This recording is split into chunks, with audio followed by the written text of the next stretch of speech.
आम इंतखाबात 2024 के लिए पोस्टल बैलेट पेपर्स की फराहमी शुरू। फॉर्म इलेक्शन कमीशन की वेबसाइट से डाउनलोड किया जा सकता है। पोस्टल बैलेट पेपर से वोट कास्ट करने के अहल अफराद 22 जनवरी तक वोट कास्ट कर सकेंगे। मुकर्ररा वक्त के मुताबिक डिस्ट्रिक्ट रिटर्निंग ऑफिसर को वोट भिजवाया जाएगा। तफसीलात जान लेते हैं इमरान असलम से। जी इमरान, बताइएगा। बिल्कुल मुल्क में आज होने वाले इंतखाब अमल के हवाले से इलेक्शन कमीशन ने 2024 के लिए पोस्टल बैलेट पेपर की कर दिया है। पोस्टल बैलेट पेपर के अहल अफराद 22 जनवरी तक अपना वोट कास्ट करने का अमल मुकम्मल करेंगे और पोस्टल बैलेट पेपर के लिए दरख्वास्त फॉर्म और इलेक्शन कमीशन की वेबसाइट से डाउनलोड किया जा सकता है। जबकि पोस्टल बैलेट पेपर हासिल करने पर वोटर अपने वोट को मुकर्रर वक्त के मुताबिक डिस्ट्रिक्ट रिटर्निंग ऑफिसर को भिजवाएगा और पोस्टल बैलेट पेपर को अप्लाई करने की जो आखिरी तारीख 22 जनवरी मुकर्रर की गई है और मुल्क भर में इलेक्शन 2024 के लिए पोस्टल बैलेट पेपर की फराहमी का अमल शुरू कर दिया गया है और इसी तरह जो है 22 जनवरी तक पोस्टल बैलेट पेपर के अलग अफराद अपना तमाम जो वोट कास्ट करने का अमल है मुकम्मल करेंगे। इमरान अपडेट कर रहे थे, बहुत शुक्रिया आपका। तांदियावाला से खबर दें, जहां NA97 से नून लीगी उम्मीदवार मियां अली गौहर बलोच ने PTI रहनुमाओं की हिमायत का हासिल कर ली। हिमायत याफ्ता रहनुमाओं और नामवर शख्सियात ने हिमायत का ऐलान कर दिया। तांदियावाला से खबर शामिल कर रहे हैं, जहां NA97 से नून लीगी उम्मीदवार मियां अली गौहर बलोच ने PTI रहनुमाओं की हिमायत हासिल कर ली। हिमायत याफ्ता रहनुमाओं और नामवर शख्सियात ने हिमायत का ऐलान कर दिया। बात कर लेते हैं गुलरेज इकबाल भट्टी से। जी गुलरेज, तफसीलात से आगाह करें। जी बिल्कुल, तांदियावाला में लीगी उम्मीदवार NA97 मियां अली गौहर खान बलोच को बड़ी कामयाबी मिली है। PTI के हमायत याफ्ता रहनुमाओं ने अली गौहर बलोच की हमायत का ऐलान कर दिया है। अली गौहर बलोच की मौजा खाई में रावी की नामवर शख्सियात से मुलाकात भी हुई है। PTI के जो साबिक रहनुमा हैं और साबिक जिले वाइस चेयरमैन है इखलाक शाह अली गौहर बलोच की, उन्होंने भी हमायत की है। साबिक नाज़म सैयद फरस अब्बास शाह करमानी ने भी हमायत का ऐलान किया है।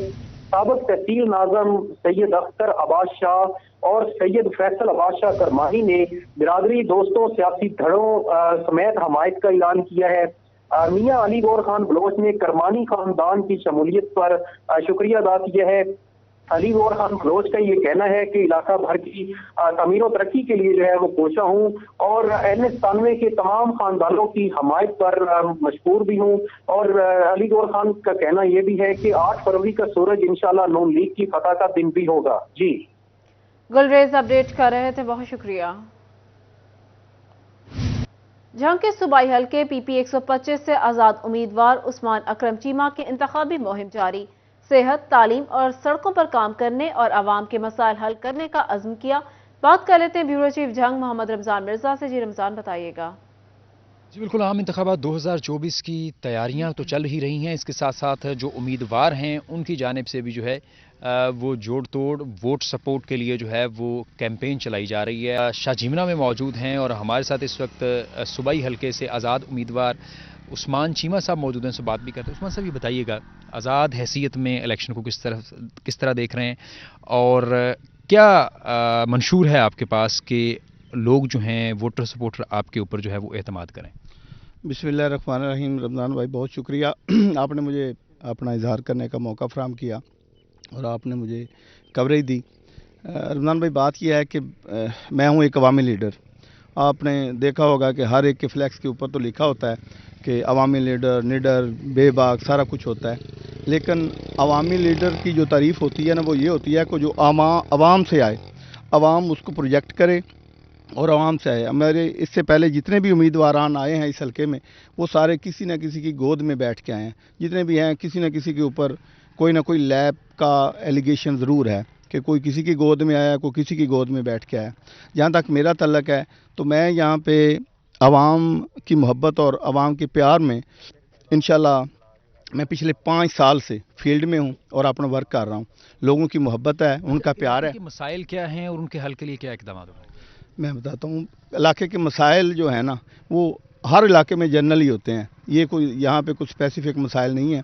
यहाँ पे जो सेहत के हवाले से स्कूलिंग के हवाले से ये तो डेफिशिएंसीज हैं ही सही, इसमें तो कोई दूसरी राय है ही नहीं, वो तो ऑलरेडी हैं। रोड्स की जो है सूरत हाल वो भी मतलब इतनी कोई अच्छी नहीं है। कुछ पिछले अदवार में कुछ उन्होंने कोशिश ज़रूर की होगी और की भी है, लेकिन कोई इतने फेवरेबल हालात पैदा नहीं कर सके। तो यही मेरा मंशूर है, मेरा सेहत और तालीम, ये मेरे दो मेन फोकस हैं। अगर सेहत और तालीम इक्वल बुनियादों पे लोगों को ये सहूलियात मुयस्सर हो जाएं तो मेरे ख्याल में इससे बेहतर और उनके लिए कोई सहूलत नहीं हो सकती। जी यकीनन इनका कहना है कि सेहत और तालीम बुनियादी मंशूर है। इलाके के अंदर रोड इंफ्रास्ट्रक्चर को भी जो है वो बेहतर किया जाएगा। इनकी जानिब से इलाके में इस वक्त जो है वो कैंपेन जारी है।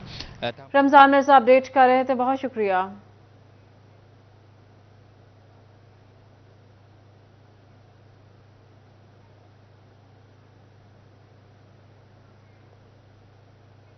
FATF की शराइत के तहत फैसलाबाद ट्रस्ट इदारों और NGOs इंस्पेक्शन का फैसला कर लिया गया।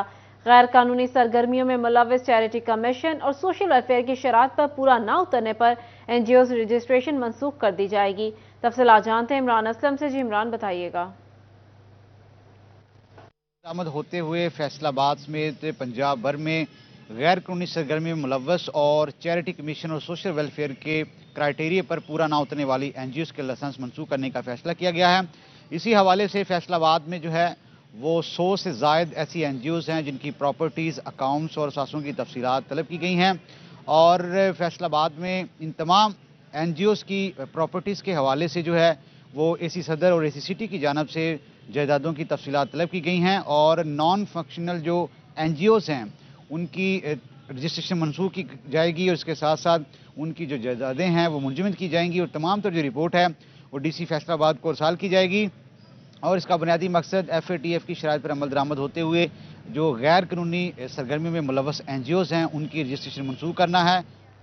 इमरान अपडेट कर रहे थे, बहुत शुक्रिया आपका। पंजाब ट्रांसपोर्ट अथॉरिटी की जानिब से पंजाब भर में बैनुल-अज़लाई ट्रांसपोर्ट का किराया एक जैसा मुकर्रर न किया जा सका। तफसीलात जानते हैं वकास अहमद बेग से। जी वकास, बताइएगा। तमाम शहरों की अगर बात कर ली जाए तो सबसे बड़ा मसला जो है आम शहरियों के लिए ट्रांसपोर्ट के किरायों का है। यही सूरत हाल फैसलाबाद में है, जहां ट्रांसपोर्ट के किरायों का तयन जो है वो किसी तरह जो है वो बेहतर नहीं किया जाता। यही शिकायत रहती है ट्रांसपोर्टर्स को भी, शहरियों को भी, कि ट्रांसपोर्ट का किराया जो है वो ज़्यादा होता है, जबकि अथॉरिटीज़ की जानिब से किराया कम करवाने के हवाले से जो है वो कार्रवाइयाँ की जाती हैं ट्रांसपोर्ट मालकान के खिलाफ, जिस पर ट्रांसपोर्ट मालकान का ये कहना है कि तमाम शहरों में एक जैसा किराया जो है उसको नाफिजुल अमल किया जाए और पंजाब ट्रांसपोर्ट अथॉरिटी जो है एक ऐसा किरायानामा जारी करे जो कि तमाम शहरों में बैकत हो, जिसकी खास मिसाल ये दी जाती है कि फैसलाबाद से मुल्तान का किराया जो है फैसलाबाद इंतजामिया कुछ और मुकर्रर करती है, जबकि मुल्तान से वापसी पर मुल्तान इंतजामिया जो है वो कुछ और किराया मुकम्मल करती है। इस हवाले से हमारे साथ मौजूद होंगे शहबाज साहब, इनसे पूछेंगे। सर ये बताइएगा कि ट्रांसपोर्ट के किरायों का मसला जो है मुख्तलिफ शहरों के अंदर मुख्तलिफ क्यों है? सेक्रेटरी RTA तो हर जगह सरकार के तैनात है। असल में ये कानूनी तौर पर चाहिए ट्रांसपोर्ट अथॉरिटी पंजाब को कि वो तमाम C क्लास जो ट्रांसपोर्ट है उसका किराया बनाकर फी किलोमीटर के हिसाब से वो तमाम ट्रांसपोर्ट को दिया जाए। अगर जो DRT अपना हमारी है डिस्ट्रिक्ट ट्रांसपोर्ट अथॉरिटी या RTA ट्रांसपोर्ट अथॉरिटी है, ये जो है इस वजह से सारा मामला बनता है कि फैसलाबाद में किराया और है, लाहौर में और है, मुल्तान में और है, और कई जगह पर ऐसा है कि एक स्टॉप यानी कि बखर का किराया है तो वो आगे भी 25 किलोमीटर जाए, तो ये यानी कि ऐसा इस वजह से आवाम जो है वो भी परेशान है, हम भी परेशान हैं। तो आप ये देखें कि इतनी धुंध है, इतनी मौसम ख़राब की वजह से भी हम 10-10, 8-8 सवारियां लेकर पूरा रोड अपना जो रूट है वो पूरा करते हैं, किसी से ज्यादती नहीं करते। लेकिन असल जो किराया बनाने वाली अथॉरिटी है जितनी भी है, उनको चाहिए कि वो फी किलोमीटर के हिसाब से वो जो कानून के मुताबिक बनाकर हमें दें। इस वजह से आवाम भी परेशान है, हम भी परेशान है। तो हमारे डिप्टी कमिश्नर साहब से हमने दरख्वास्त की है कि जनाब ये FIR ना दें, या ये 6-7 FIR दे दी गई है, आप मेहरबानी फरमाएं। उन्होंने कहा है RTA सेक्रेटरी साहब को कि इनके साथ बैठकर आप अपना किराया जो है सही कर लें, तो हमारा सही किया जाए जब ताकि आवाम को भी पता चले, हमें पता चले। हम अगर 1 रुपया भी ज्यादा लेंगे तो हम जिम्मेदार हैं। अच्छा बिल्कुल, मियां शहबाज साहब जो वकास अपडेट कर रहे थे, बहुत शुक्रिया। फैसल आबाद में 10 टैक्स गुजारों की जानिब से 5 करोड़ रुपए से ज्यादा रिफंड गैर कानूनी तौर पर लेने का मामला सामने आ गया। एफबीआर की डिपार्टमेंटल ऑडिट कमेटी की रिपोर्ट में इंकशाफ किया गया। मजीद तफसीलात जान लेते हैं उमैर अजमत से। जी उमैर, बताइएगा। जी, फैसलाबाद रीजनल टैक्स दफ्तर में रजिस्टर्ड 10 टैक्स गुजारों की जानिब से करोड़ों रुपए के रिफंड जो है वो गैर कानूनी तौर पर लेने का मामला सामने आया है। इन अफराद की जानिब से माली साल 2020 में गैर कानूनी तौर पर रिफंड हासिल किए गए। ताहम बाद एफबीआर काम जब इन केसेस का ऑडिट किया गया तो उससे ये टैक्स चोरी पकड़ी गई, जिसमें शहरी मोहम्मद काशिफ ने 52,70,000 रुपए के बोगस रिफंड वसूल किए। इस तरह मोहम्मद यूनुस ने रिफंड में 73 लाख रुपए गैर कानूनी तौर पर वसूल किए। चौधरी उमर 15 लाख रुपए, मोहम्मद काशिफ ने 27,35,000, मोहम्मद 31 लाख और 14,88,88,000 रुपए के जाली रिफंड वसूल किए। डिपार्टमेंटल ऑडिट कमेटी की जानिब से फैसलाबाद रीजनल टैक्स दफ्तर हुकाम को हिदायत जारी की गई है कि इन केसेस में जितना भी रेवेन्यू लॉस हुआ है उसकी रिकवरी के लिए इक़दाम किए जाए और मुतल्लिका टैक्स गुजारों के अदायगियां हैं उनका भी ऑडिट किया जाए। जी उमैर, अपडेट कर रहे थे, बहुत शुक्रिया आपका। टोबा टैक्सिंग में रेलवे की आमदन में 100% इजाफा हो गया। एक माह में 2 करोड़ रुपए से ज्यादा कमाई कर ली गई। तफसीलात जानते हैं मुबशिर हसन नकवी से। जी मुबशिर। जी बिल्कुल, पेट्रोलियम मसनूआत की कीमतों में कमी के बाद रेलवे ने अपने किरायों में कमी की, जिसकी वजह से मुसाफिरों ने रेलवे के सफ़र का इंतखाब किया। महकमा रेलवे के हुकाम का ये कहना है कि जो मुसाफिर हैं उनकी तादाद में इजाफा रिकॉर्ड किया गया। दिसंबर 2022 में मजमूई तौर पर 12,000 मुसाफिरों ने रेलवे स्टेशन का सफ़र किया और इसके बाद जो है वो दिसंबर 2023 में मजमूई तौर पर 25,000 के करीब मुसाफिर जो है उन्होंने रेलगाड़ी के जरिए सफ़र किया, जिसकी वजह से जो रेलवे का आमदन है उसमें 100% इजाफा रिकॉर्ड किया गया। दिसंबर 2022 में मजमूई तौर पर 1 करोड़ 4 लाख रुपए का जो है वो रेवेन्यू हासिल किया गया और दिसंबर 2023 में मजमूई तौर पर 2 करोड़ 5 लाख रुपए की आमदन जो है वो रेलवे को हासिल हुई है। इसके साथ साथ जो पार्सल थे, पार्सल की मद में भी 100% इजाफा जो है वो महकमा रेलवे का कहना है कि रिकॉर्ड किया गया। उसके साथ साथ जो कमर्शियल लीजिंग थी उसमें भी इजाफा किया गया, क्योंकि रेलवे ने अपनी दुकानों के किराए बढ़ाए हैं, जिसकी वजह से ये इजाफा भी जो है वो दुगना हो गया है। तमाम मजमूई तौर पर दिसंबर के दौरान महकमा रेलवे ने 2 करोड़ 5 लाख रुपए का रेवेन्यू हासिल किया है और इस पर मुबशिर अपडेट कर रहे थे, बहुत शुक्रिया।